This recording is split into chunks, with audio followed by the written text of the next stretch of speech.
예, 우리 성도님들 또 한 주간 잘 지내셨습니까?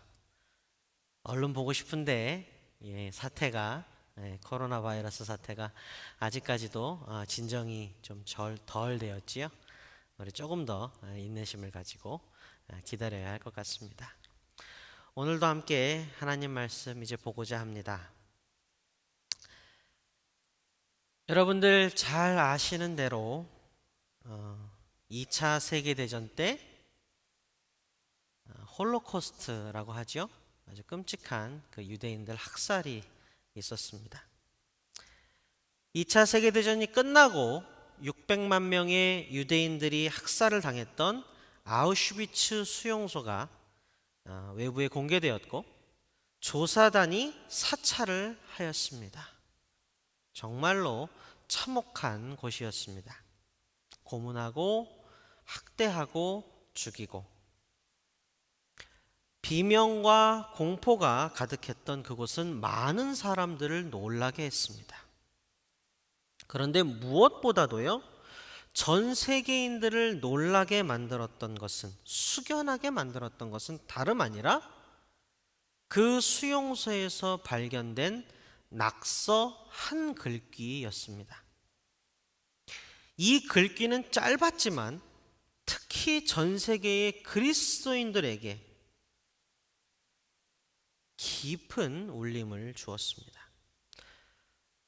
조사단이 수용소 곳곳을 이제 사찰을 했어요. 근데 한 단원이 감옥 귀퉁이 벽에서 낙서를 하나 발견했습니다.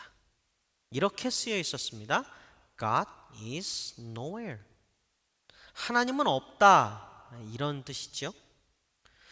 짧은 한 문장이었지만 수용소에서의 절망이 얼마나 깊었을지 짐작하게 하는 말이었습니다. 하나님은 없다. 우리의 고통과 피 흘림, 절망 가운데 하나님은 전혀 보이지 않는다. 목소리도 들리지 않는다. 하나님은 허상이었다. 하나님은 없다. 이 글귀를 보며 조사단원이 가슴 아파하며 돌아서려 하는데 낙서 밑에 또 하나의 낙서가 있었습니다. 뭐라고 쓴 거지? 위의 낙서와 똑같은 말을 반복해서 써놓은 것처럼 보였는데요. 자세히 들여다보니까 문장이 아주 조금 달랐습니다. 그러나 의미는 전혀 달랐습니다. 이렇게 쓰여 있었습니다. God is now here. nowhere이라는 단어에서 W와 H 사이를 한 칸 띄었을 뿐인데 위의 문장은 깊은 절망이 있지만 아래의 문장은 감동적인 신앙 고백이었습니다. 이 낙서를 보고 또 이에 대하여 전하여 들은 전 세계의 기독신앙인들은 숙연해지지 않을 수가 없었습니다. 어떻게 그럴 수 있지?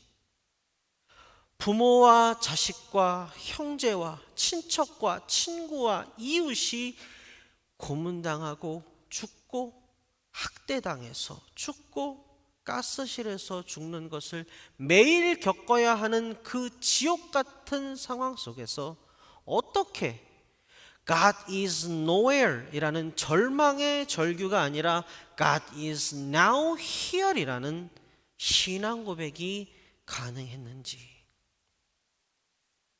신비롭습니다. 미스테리입니다.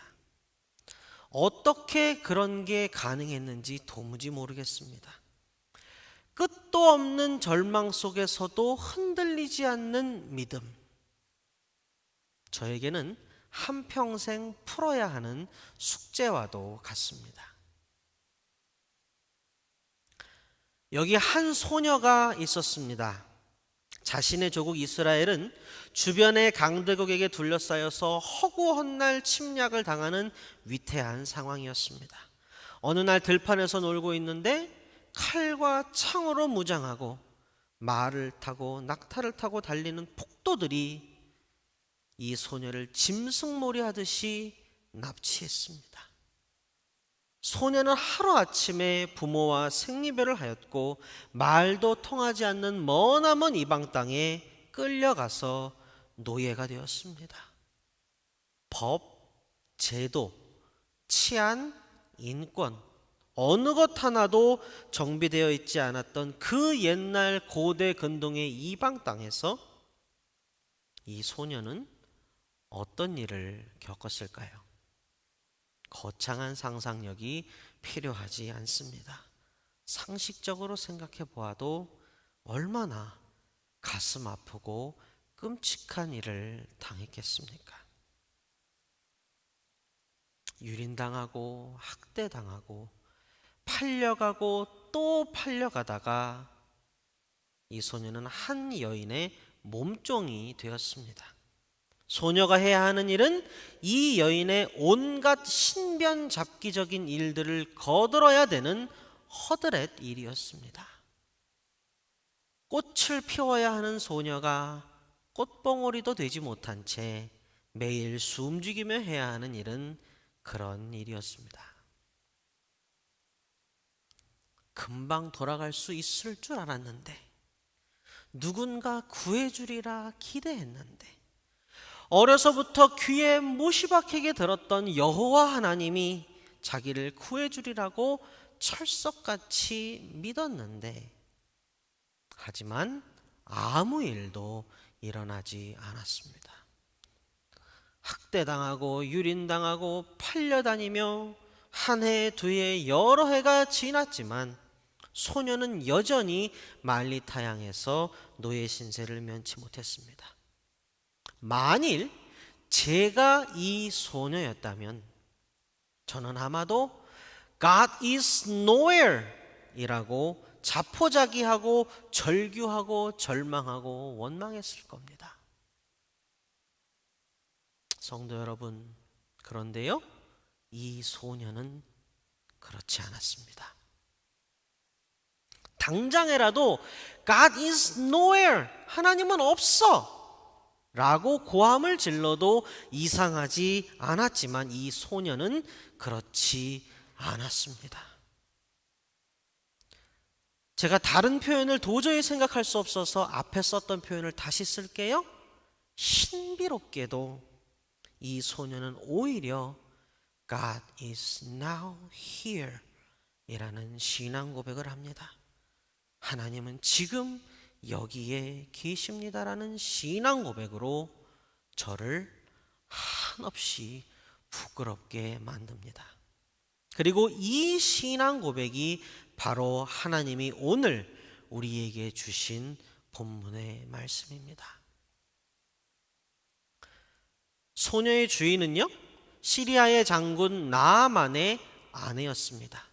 나아만 장군은 본문의 내용과 또 본문 이후의 내용으로 짐작컨대 왕의 최측근이고 신복이었던 사람이었습니다.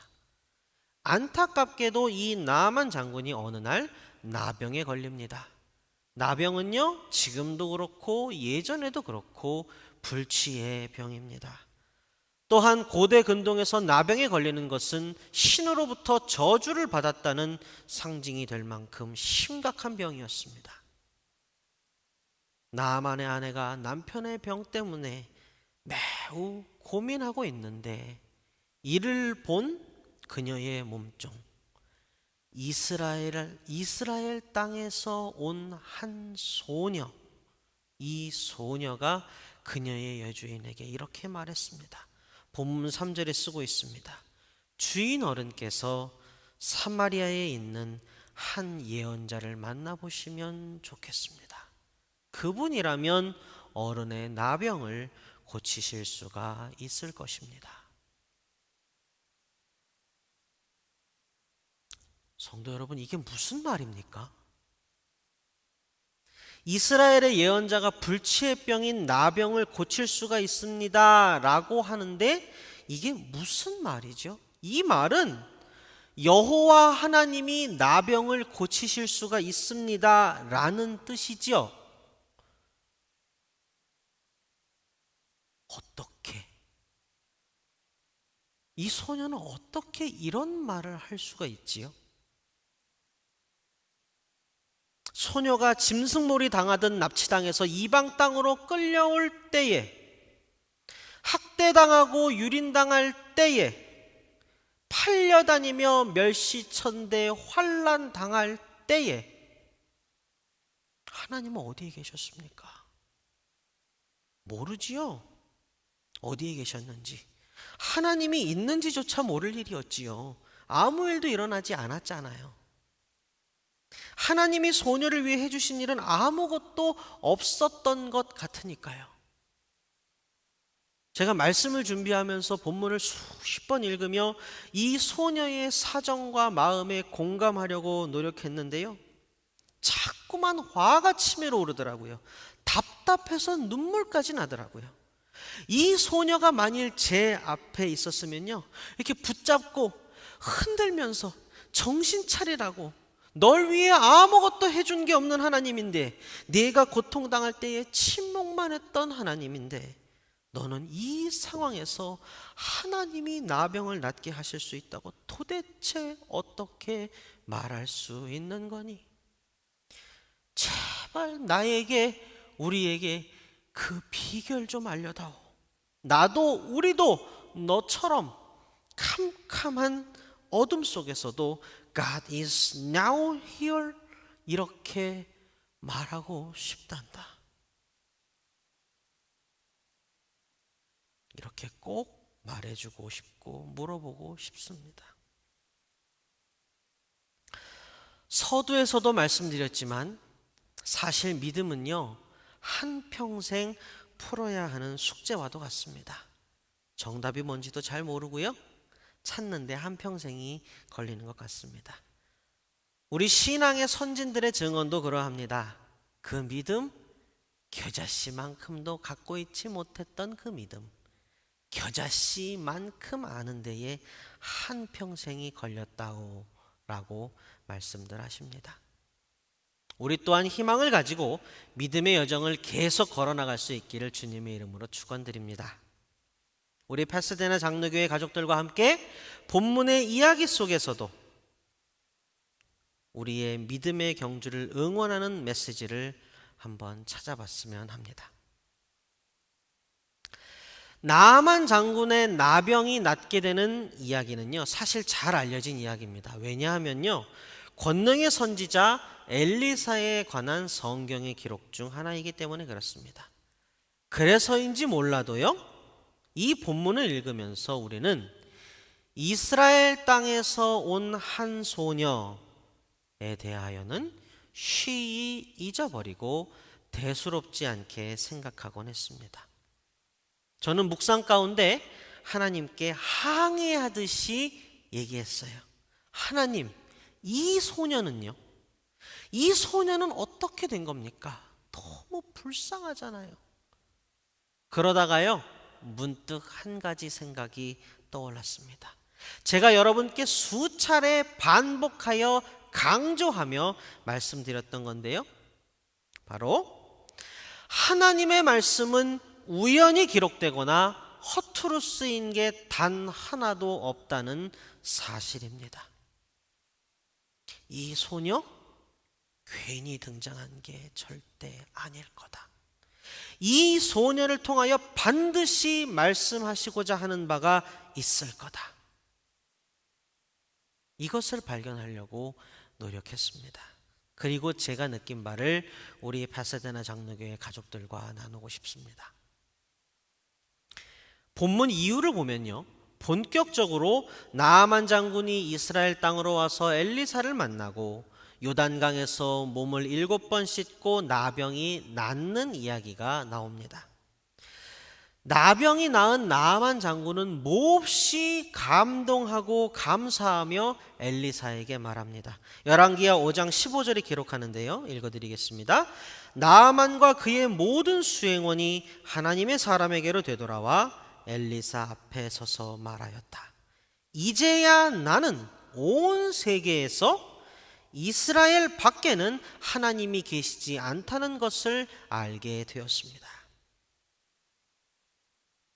시리아의 장군인 나아만은 한평생 시리아의 우상을 섬기는 사람이었을 겁니다. 그랬던 그가 요단 강물로 나병을 낫게 하시는 여호와 하나님을 만나고 깨닫습니다. 여호와만이 유일한 신이요 진정한 하나님이시다라는 사실을 말입니다. 17절에요 이렇게 쓰고 있습니다. 예언자님의 종인 저는 이제부터 주님 이외에 다른 신들에게는 번제나 희생제를 드리지 않겠습니다. 여호와 하나님을 만나고 여호와 하나님만을 유일한 참신으로 믿게 된 나아만은 본국 시리아로 돌아갑니다. 그리고 어떤 일이 생겼을까요? 성경은요, 이에 대하여 기록하고 있지는 않습니다. 그런데요, 자, 열왕기, 역대기는 모두 이스라엘의 역사책입니다. 성경을 연구하는 학자들은 이 두 권의 책이 기록하는 역사적인 사실과 고대 근동 지역에서 발견되는 사료들을 바탕으로 이스라엘과 주변 나라들의 연대표를 작성했습니다. 언제부터 언제까지 북이스라엘은 누가 다스렸고 남유다는 누가 다스렸으며 시리아, 모압, 암몬, 에돔 여긴 또 누가 다스렸는지, 언제부터 언제까지 어디에서 무슨 사건과 사고가 있었고 누구랑 누가 언제부터 언제까지 어디에서 얼마 동안 싸웠는지 등등을 기록한 훌륭한 고증 자료를 제작했습니다. 그 자료를 이렇게 공부를 하는데요, 거기 보면요, 문자 그대로 단 하루도 평화로운 날이 없어 보입니다. 진짜 매일 싸웁니다. 오늘은 이 나라랑 여기서 싸우고 내일은 저 나라랑 저기서 싸웁니다. 그야말로 피와 사륙의 시간이요 울음과 비명의 근동이었습니다. 그런데요, 그 자료를 살펴보면요, 이상하게도 이스라엘에게 유난히 길었던 평화의 시간을 발견하게 됩니다. 추측치에 따르면 시리아의 벤하닷 왕과 이스라엘의 요람 왕 통치 어간인데요, 이 연대표와 각 선지자가 활동했던 시기를 조합하면 더욱 신빙성 있는 추측을 할 수 있지요. 그리고요, 성경학자들은 마침내 결론을 내렸습니다. 싸우고 죽고 피와 사륙이 가득했던 고대 근동 열왕들의 시기에 이스라엘에게 가장 길었던 평화의 시간이 있었으니 이때는 엘리사가 활약하던 때요, 나만 장군이 시리아의 장군으로 있던 때다라고 말입니다. 제가 성경학자들의 이 말을 듣는데요, 눈물이 다 나더라고요. 하나님 감사합니다. 그 소녀의 신실한 믿음을 가볍게 여기지 않으시고 이처럼 귀하게 쓰셨음에 감사드립니다. 이스라엘 땅에서 온 작은 소녀는 전혀 몰랐겠지요. 그저 울음을 참으며 눈물을 닦으며 하루하루 자신의 믿음을 지키고자 안간힘을 다했을 뿐입니다. 얼마나 아팠을까요? 얼마나 슬프고 힘들었을까요? 그러나 칠흑같이 캄캄한 현실 속에서도 소녀는 믿음을 지켰습니다. 그리고 자신의 신앙 고백을 담아 여주인에게 말했습니다. 이스라엘의 선지자에게 가보셔요. 그는 여호와 하나님의 대언자입니다. 여호와 하나님에게 가보셔요. 여호와 하나님은 불치병인 나병도 낫게 하실 수 있는 전능한 분입니다. 하나님은 믿음을 지키려는 이 소녀의 눈물겨운 절실함을 결코 가벼이 여기지 않으셨습니다. 이 소녀의 신앙 고백은 나아만을 이스라엘로 보냈고, 그곳에서 나아만은 한평생의 우상 숭배를 뒤로하고 여호와 하나님을 만났으며, 기록에서 보여주듯이, 역사의 기록에 나와 있듯이 그가 시리아의 장군으로 왕을 가장 가까이에서 보필하는 측근으로 있는 동안 하나님께서는 나아만을 통하여 칼 한 자루 말 한 필 없이도 하루도 피 흘림이 없지 않았던 그 처절했던 시기에 이스라엘의 가장 오랜 기간의 평화를 주셨던 것입니다. 적국의 장군이 오히려 이스라엘을 지키게 만들어 버리신 것입니다.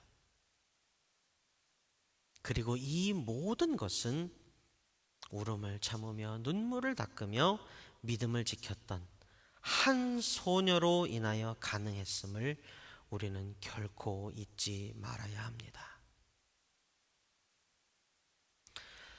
사랑하는 성도 여러분, 저는 이 이야기를 통해서요, 우리가 믿음의 경주를 해나감에 있어서 힘을 얻었으면 좋겠어요. 저는 두 가지를 발견할 수 있었습니다. 첫째, 하나님은 어렵고 힘든 상황에서 믿음을 지키려고 하는 우리의 노력을, 우리의 눈물을 결코 저버리지 않으신다는 겁니다. 하나님이 우리의 기도를 단 하나도 땅에 떨어뜨리지 아니하신다라고 말씀하신 것처럼 오늘 본문 또한 우리에게 증언합니다. 작은 소녀의 눈물을 보시고 기억하신 하나님은 오늘 우리가 우리 삶의 자리에서 믿음을 지키려고 애쓰고 수고하며 흘리는 우리의 눈물도 똑같이 기억하십니다.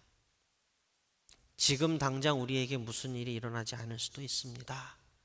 그러나 비록 그러할지라도 지금 당장 문제가 해결되거나 상황이 호전되지 않을지라도 원망 대신에 인내를, 절망 대신에 기도를 택하는 우리의 모습을 하나님은 분명 세밀하게 보고 계십니다. 그리고 둘째, 여러분, 우리가 참고 견디는 이 시간에 하나님의 계획은 분명히 진행되고 있음을 꼭 기억하시기 바랍니다. 소녀는 미처 몰랐습니다. 자신이 닦은 눈물이 삼킨 울음이, 그러면서 힘겹게 쏟아놓은 신앙 고백이 얼마나 크고 엄청난 결과를 낳을지 몰랐습니다. 우리가 봤듯이 소녀의 신앙 고백은 이스라엘의 평화를 낳았지요. 여러분, 요셉의 이야기 잘 아시지요? 한순간에 금지옥엽 막내 아들에서 멸시천대받는 노예가 되었고, 심지어 모함받아서 옥살이하는 죄수가 되었습니다. 처절하고 고통스러운 시간을 보냈겠지요. 시간이 흘러서 요셉이 애굽의 총리 대신이 되고 자신을 노예로 팔아넘긴 형제들 앞에 섰을 때 요셉은 말했습니다. 형님들은 나를 팔았지만 그것은 하나님이 하신 일입니다. 나를 이곳에 먼저 보내셔서 앞으로 있을 심각한 기근 속에서 우리 모두의 생명을 보전하게 하시고자 하나님이 그리하신 것입니다. 요셉은 팔려오면서 고통스러운 노예 생활과 옥살이를 하면서 이 모든 것이 하나님의 계획인지 알았을까요? 아니죠. 당연히 몰랐지요.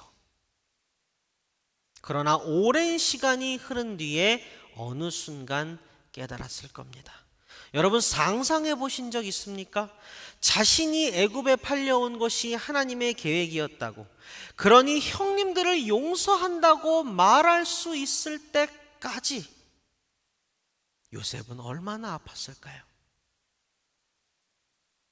야곱이 죽은 후에 다시 두려워하는 형들에게 요셉이 또 말합니다. 형님들은 나에게 악을 행하였으나 하나님은 그것을 선으로 바꾸셨습니다. 라고 말입니다. 요셉이 그렇게 말할 수 있게 되기까지 요셉이 흘린 눈물의 양을 여러분 상상해 보셨습니까? 소녀도 요셉도 몰랐습니다. 자신의 눈물과 인내가 그리고 그렇게 지켜낸 믿음이 어떤 위대한 하나님의 일을 만들어낼지 몰랐습니다. 하지만 그들이 참고 견디는 동안 하나님의 계획은 1.1에게 오차도 없이 진행되었고 이스라엘에게 오랜 기간의 평화를 안겨주었으며 당대 모든 사람의 생명을 살렸습니다.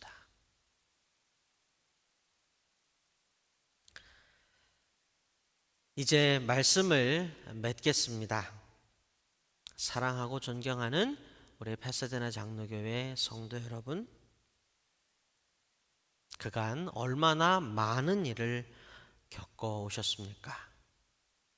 그동안 닦았던 눈물과 참았던 울음이 얼마나 많으신지요. 그러면서도 꿋꿋이 묵묵히 믿음을 지켜오시느라 얼마나 힘이 드셨습니까? 미약한 제가 위로할 수 있는 유일한 방법은 하나님의 말씀뿐입니다.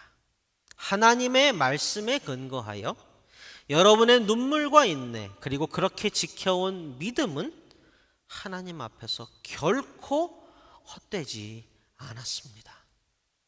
전부 다 하나님이 기억하고 계십니다.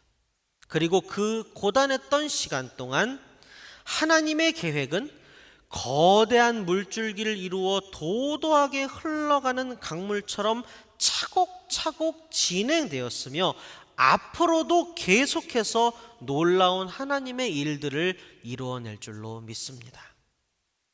우리의 아들과 딸들에게 놀라운 일이 있을 것입니다. 우리의 후대에게 위대한 하나님의 계획이 실현될 겁니다. 또한 코비드-19이라는 초유의 사태 속에서 많은 이들이 절망에 빠지게 되는데요. 이 시간에도 하나님의 계획은 분명히 진행되고 있으며 절망 속에서도 굴하지 않는 우리의 믿음이 하나님의 계획 속에서 반드시 꽃을 피울 겁니다. 우리 하나님은 진실로 신실하신 하나님이라는 사실을 다시 한번 가슴 깊이 새기는 그런 시간이 되기를 주님의 이름으로 축원드립니다. 다 함께 기도하겠습니다.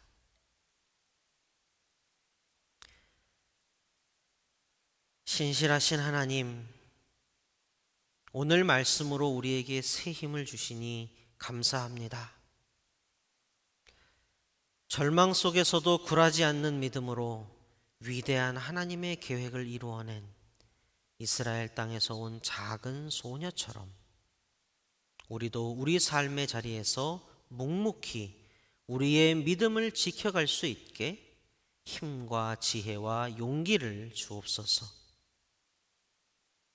우리는 모두 고단한 인생을 살아갑니다. 삶은 참으로 가혹합니다. 특히 코로나 바이러스로 인해 우리는 공포와 우려가 가득한 때를 지나고 있습니다. 그러나 이 가시덤불과 엉겅퀴 속에서도 예수 그리스도를 통하여 영원한 생명을 약속해 주신 하나님의 언약을 붙잡고 하루하루 승리하게 하옵소서. 우리가 믿음을 지탱하며 견디는 지금 이 순간에도 하나님의 계획은 진행되고 있으며 하나님의 때에 반드시 아름답고 위대하게 이루실 줄로 믿습니다. 이 모든 말씀 신실하신 우리 주님 예수 그리스도의 이름으로 기도합니다. 아멘.